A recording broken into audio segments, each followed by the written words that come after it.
CM Dhami महाजन संपर्क अभियान के समापन पर जुलाई में कैबिनेट मंत्रिमंडल का करेंगे विस्तार। खाली सीटों पर युवा, महिलाओं और जातीय समीकरण साधने की होगी जुगत।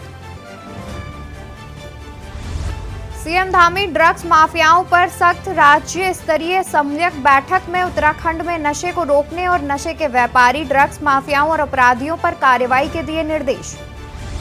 पीएमओ के प्रमुख सचिव सलाहकार केदारनाथ बद्रीनाथ के विकास कार्यों की बनाएंगे रिपोर्ट। पीएम की सर्वोच्च प्राथमिकता वाले केदारनाथ बद्रीनाथ में जारी दूसरे चरण का पुनर्निर्माण कार्य। भाजपा के महाजन संपर्क अभियान अंतिम चरण में 27 जून से सभी विधानसभा में आयोजित होगी जनसभा। सीएम धामी प्रदेश अध्यक्ष भी रहेंगे उपस्थित। कॉर्बेट रिजर्व पार्क में बाघों की मौत पर केंद्र सरकार चिंतित, सीएम धामी को जांच रिपोर्ट देने के निर्देश। मौसम विज्ञान विभाग का अनुमान 25 जून को मॉनसून प्रदेश में दे सकता है दस्तक। जोशीमठ में भूदसाव को लेकर सरकार चिंतित। आप देख रहे हैं के न्यूज, खबरों का सारथी। नमस्कार, मैं हूं आपके साथ अवंतिका अवस्थी। बढ़ेंगे उत्तराखंड खबरों की ओर। उत्तराखंड में समान नागरिक संहिता यानी कि यूसीसी कानून जल्द लागू करेंगे। सरकार ने यूसीसी का मसौदा तैयार कर लिया है, क्योंकि उत्तराखंड सरकार ने समान नागरिक संहिता तैयार करने के लिए मार्च 2022 में एक्सपर्ट कमेटी बनाई थी। इस कमेटी द्वारा आम लोगों की प्रतिक्रिया और सुझाव मांगे गए थे। देखिए ये रिपोर्ट।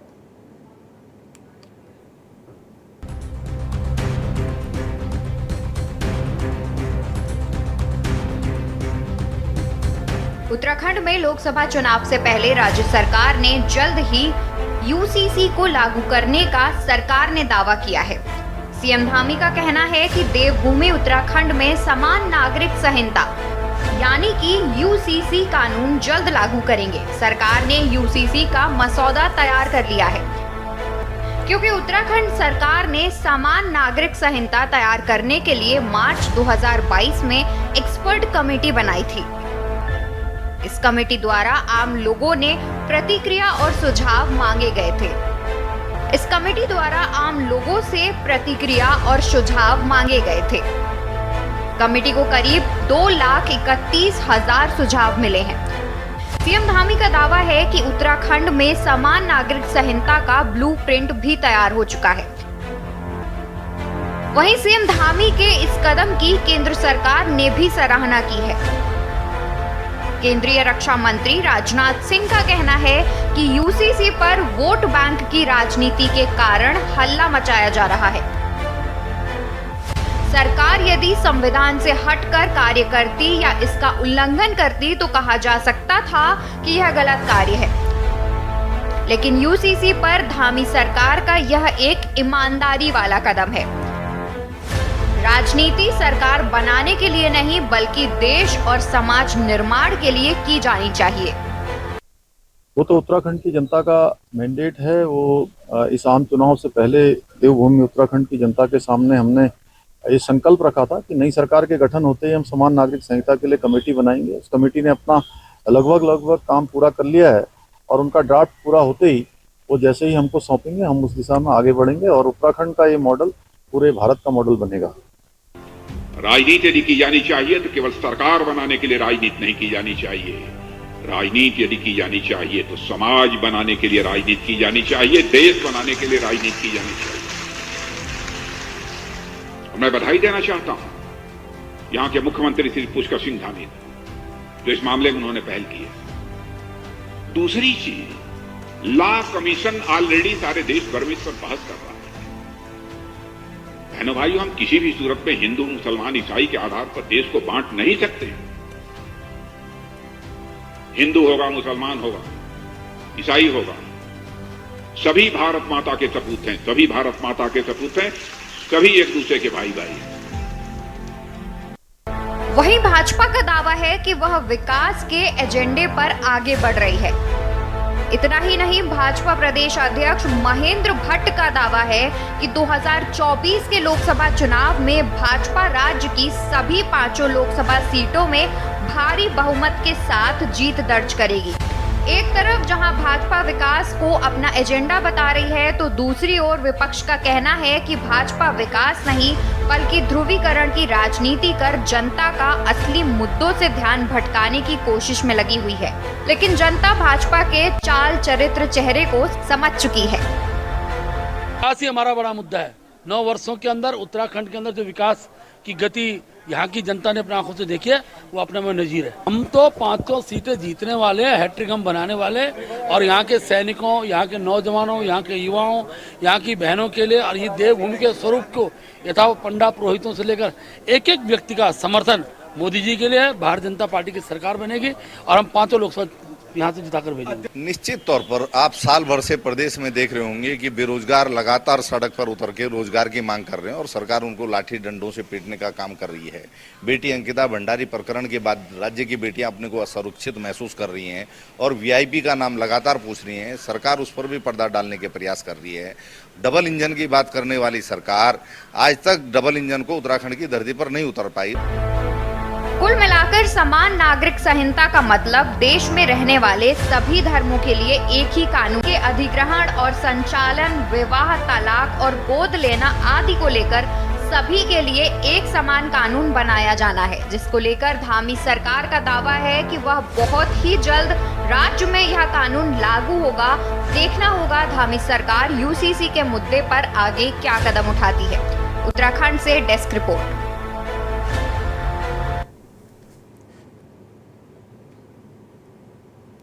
केदारनाथ मंदिर के गर्भगृह के दीवारों पर लगाई गई सोने की परतों को लेकर कांग्रेस प्रदेश सरकार पर हमलावर है और इस पूरे मामले की जांच की मांग की है। कांग्रेस मुख्यालय देहरादून में पूर्व कांग्रेस प्रदेश अध्यक्ष करण माहरा, पूर्व मुख्यमंत्री हरीश रावत, प्रदेश अध्यक्ष करण माहरा ने संयुक्त प्रेस कॉन्फ्रेंस की।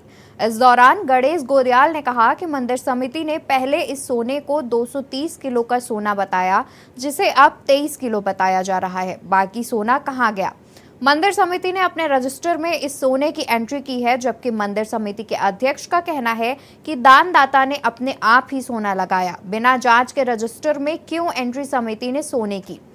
इसके अलावा पुरातत्व विभाग के अधिकारी भी जनता के सामने आए, जिनकी भी भूमिका इस सोने को लगाने में है। इसके साथ ही उन्होंने सरकार से मांग की है कि सरकार एक विशेष एसआईटी का गठन कर मामले की निष्पक्ष जांच कराए। वहीं पूर्व मुख्यमंत्री हरीश रावत ने कहा कि सरकार सवालों से बचने के लिए आस्था पर चोट को ढाल बना रही है। हरीश रावत ने सरकार को चेतावनी देते हुए कहा कि कांग्रेस आस्था की आड़ में घोटाले बर्दाश्त नहीं करेगी। मुख्यमंत्री स्पष्टीकरण दे कि एसआईटी का गठन कर मामले की निष्पक्ष जांच कराएंगे।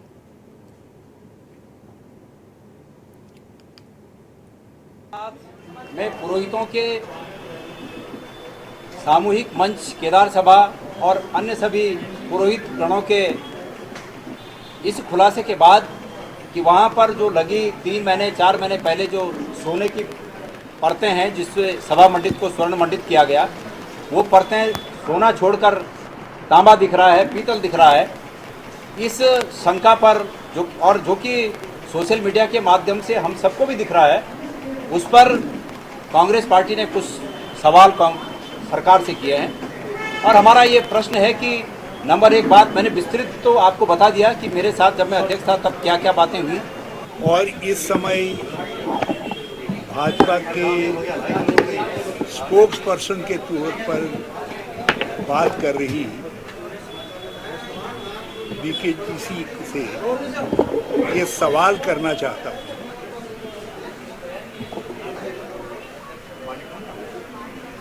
कि जो सवाल हमने उठाए हैं, जो सवाल केदार सभा ने उठाए हैं, उन सवालों का यदि उनके पास कोई तर्कसंगत जवाब है तो शासन स्पष्टीकरण क्यों नहीं देगा? काशीपुर में आरओबी की कार्यवाही संस्था के निदेशक दीपक बिल्डर्स के साथ विधायक त्रिलोक सिंह सीमा, पूर्व विधायक हरभजन सिंह चीमा और उप जिलाधिकारी अभय प्रताप सिंह ने आरओबी निर्माण में हो रही देरी को लेकर पुल का बारीकी से निरीक्षण किया और हो रही देरी को लेकर कार्यदायी संस्था से वार्ता की। इस दौरान विधायक त्रिलोक सिंह चीमा ने प्रेस वार्ता करते हुए कहा कि 20 जून से इस निर्माण कार्य के लिए आखिरी तारीख दी गई थी। हमने बिल्डर्स पर ज्यादा प्रेशर भी नहीं डाला क्योंकि प्रेशर के चलते गलती होने की संभावना होती है और ये हैवी स्ट्रेचर है, इसलिए ज्यादा प्रेशर नहीं डाला गया। लेकिन अब समय पूरा हो चुका है तो आज हमने मीटिंग ली है।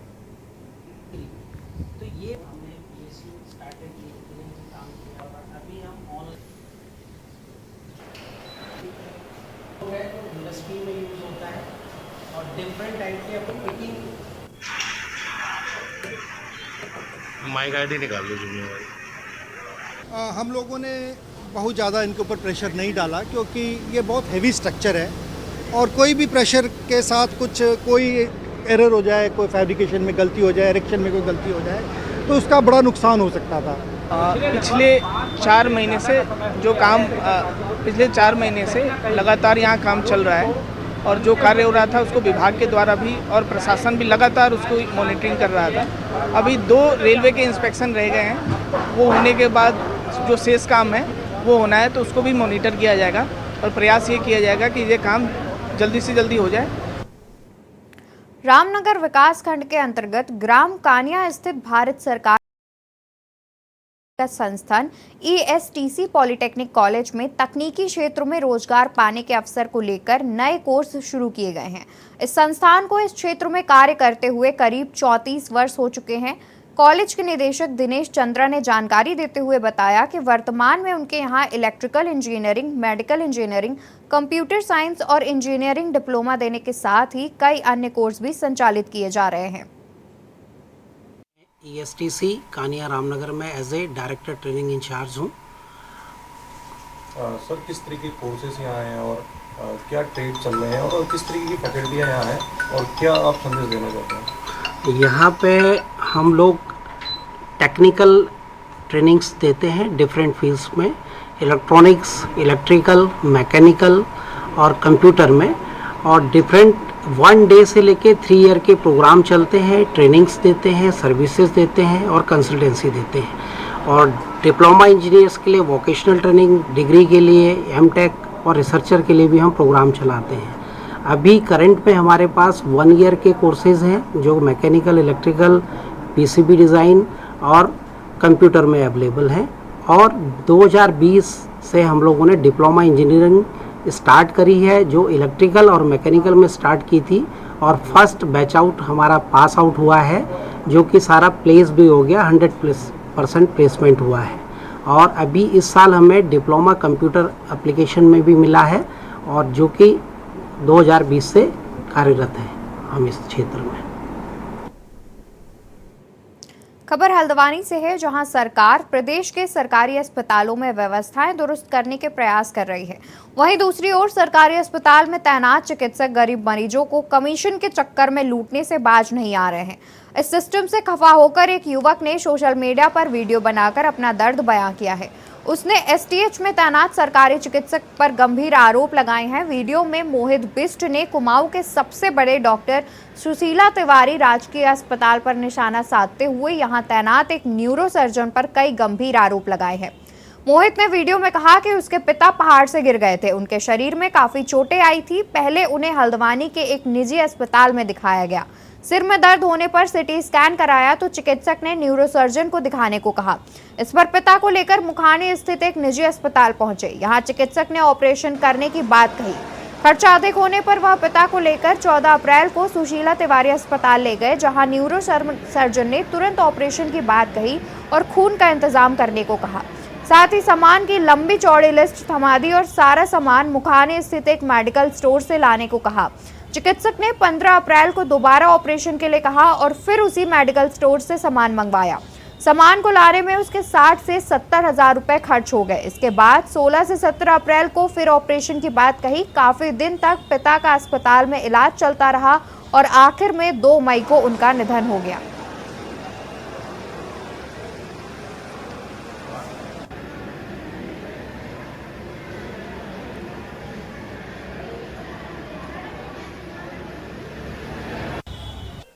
देखिए ऐसा है कि वीडियो मैंने भी शाम को देखा था, उसमें जो था उसमें, और किसी ने भेजा था ऐसे ही, क्योंकि डॉक्टर अमित देवल के नाम से वो करके दिया है जो न्यूरो सर्जन है। लेकिन ये बताना चाहूँगा कि वो डॉक्टर साहब जो हैं बेसिकली उनकी नियुक्ति हमारे यहाँ नहीं है, वो सीएमओ नैनीताल के अधीनस्थ 20 अस्पताल में पोस्टेड हैं और उनको 2 दिन के लिए वहाँ यहाँ ओपीडी दी गई है और एक ओटी में उनको अस्पताल करने का दिया गया है। लेकिन सुना जो मरीज जिस बोल रहा था वो उसने बोला था कि ऑपरेशन शुरुआती तिवारी में करा था और उसने कुछ उसमें चार्ज लगाया है कि उनको बाद में जो हेड इंजरी थी कुछ बहुत महंगे इम्प्लांट बाहर से आए थे। तो अगर ये लिखित में शिकायत आती है सीएमओ नैनीताल शायद उसमें जांच कर भी रही हैं और जो भी उनको सहयोग होगा जहां से होगा हम उनको करेंगे। उत्तराखंड में तेजी से फैलता जियो 5G नेटवर्क अब डोईवाला में भी पहुंच गया है। आज डोईवाला में विधिवत रूप से जियो 5G नेटवर्क की शुरुआत करते हुए डोईवाला उप जिला अधिकारी शैलेंद्र सिंह नेगी ने डोईवाला की जनता को बधाई देते हुए कहा कि 5G नेटवर्क आने से डोईवाला को औद्योगिक रूप से विकसित और समृद्ध होने में सहायता मिलेगी। इसके साथ ही स्थानीय लोगों के व्यापार व्यवसाय में भी इजाफा होगा। उप जिलाधिकारी ने जियो के अधिकारियों से बात करते हुए कहा कि डोईवाला के दूरस्थ पहाड़ी क्षेत्रों में जहां मोबाइल कनेक्टिविटी कम है वहां पर भी जियो का विस्तार किया जाए। इस अवसर पर डोईवाला क्षेत्र के व्यापारी, नेटवर्क मार्केटिंग के अधिकारी और क्षेत्र के लोग कार्यक्रम में मौजूद रहे।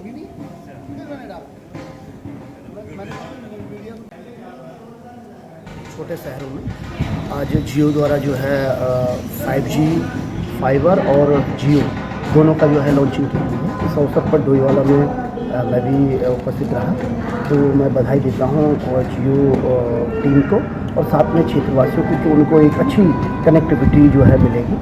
और साथ साथ में मेरी अपेक्षा जो है जियो कंपनी से ये भी रहेगी कि जो दूरस्थ क्षेत्र हैं उन पर भी जो है कनेक्टिविटी का जो समाधान है वो किया जाए, क्योंकि हम कई क्षेत्रों में जाते हैं, हमें वहाँ पर जब कभी छोटी मोटी इश्यूज रहते हैं, कोई डिज़ास्टर आ जाता है तो इनका सामना करना पड़ता है, तो वहाँ भी संभवतः जो है इसका प्रसार होगा और डोईवाला क्षेत्र को ये सौगात मिली है।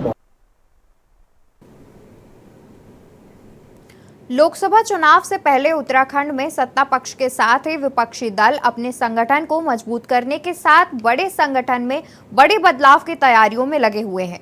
एक तरफ जहां कांग्रेस में प्रभारी बदलने समेत संगठन में बड़े बदलाव के आसार हैं, तो वहीं दूसरी तरफ उत्तराखंड क्रांति दल में नए नेतृत्व की वकायत चल रही है। इसके लिए पार्टी का अधिवेशन भी 24-25 जुलाई को होने जा रहा है। माना जा रहा है कि अधिवेशन में नए नेतृत्व पर मुहर लगेगी। वहीं सत्ताधारी दल बीजेपी दायित्वों के बंटवारे के साथ ही कैबिनेट विस्तार पर कार्य कर रही है। मुख्यमंत्री पुष्कर सिंह धामी ने खुद कहा कि कैबिनेट विस्तार को लेकर हाईकमान में मंथन चल रहा है। सवाल यह है कि क्या लोकसभा चुनाव से पहले बीजेपी दायित्वों के बंटवारे के साथ ही कैबिनेट का विस्तार कर पाएगी।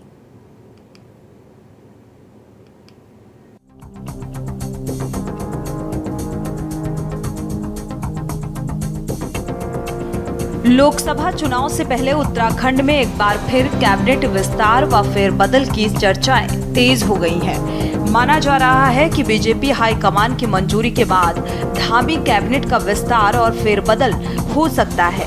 वहीं कई मंत्रियों की अचानक राज्यपाल से मुलाकात के बाद चर्चा को और बल मिलने लगा है। बता दें कि धामी कैबिनेट में पिछले लगभग 1.25 साल से 3 मंत्रियों के पद खाली चल रहे हैं,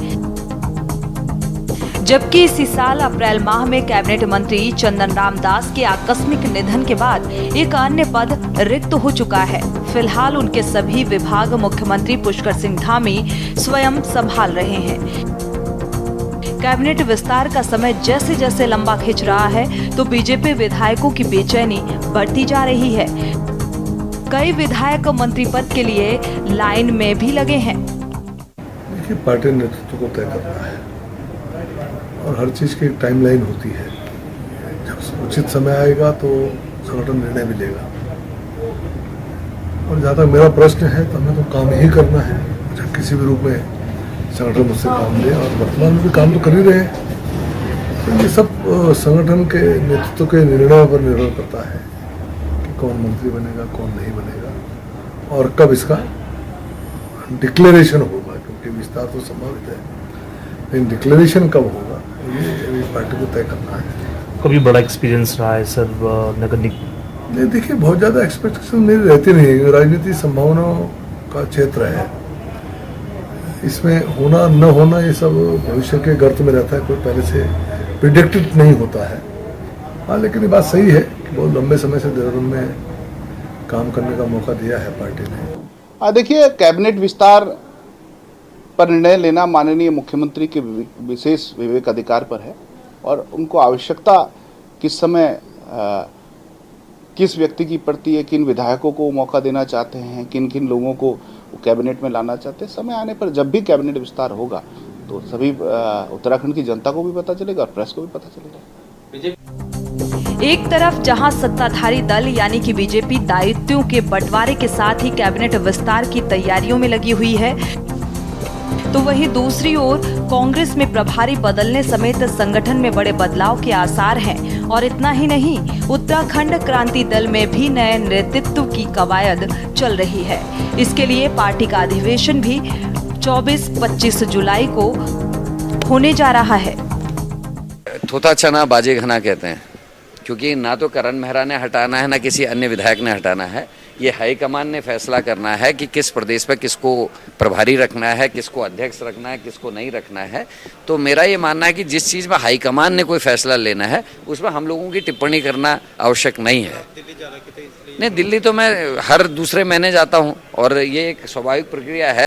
प्रदेश के विशेष जो मुद्दे हैं, जैसे इस समय जो घटनाएं घटी हैं, उन विषयों पर चर्चा करना, केदारनाथ में सोने का जो मामला है, इधर जो मारपीट के मामले में हैं, अन्य जो घटनाएं हुई हैं, उन विषयों पर चर्चा विमर्श करने की मेरी जिम्मेदारी है और मैं अपने शीर्ष नेतृत्व के सामने इन विषयों में बात करता हूँ। इसी अभी तक उत्तराखंड क्रांति दल में चुनाव नहीं हुए हैं, सर्वसम्मति से नया अध्यक्ष बना है, लेकिन अभी भी हम कोशिश करेंगे सर्वसम्मति से हो जाए। लेकिन हमने इसके साथ ही साथ चुनाव की भी तैयारी कर रखी है। अगर सर्वसम्मति नहीं बनी और किसी कारण से चुनाव की नौबत आएगी तो चुनाव भी कराए जा सकते हैं। कुल मिलाकर धामी कैबिनेट के विस्तार और फेरबदल की खबरों से ही नेताओं की हलचल बढ़ गई है। धामी कैबिनेट से 3 मंत्रियों की छुट्टी की चर्चाएं भी फिर से शुरू हो गई हैं। माना जा रहा है कि जिन मंत्रियों की परफॉर्मेंस सही नहीं होगी उस मंत्री की छुट्टी होगी। वहीं 2 दिन पहले राज्यपाल गुरमीत सिंह और मुख्यमंत्री पुष्कर धामी के बीच शिष्टाचार मुलाकात के बाद मंगलवार को कैबिनेट मंत्री सतपाल महाराज और सुबोध उनियाल ने भी राज्यपाल से भेंट की है और इससे कयासबाजी बढ़ने लगी है।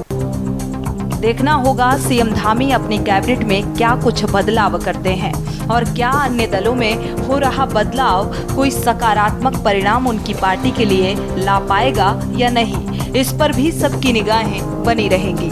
Uttarakhand desk report.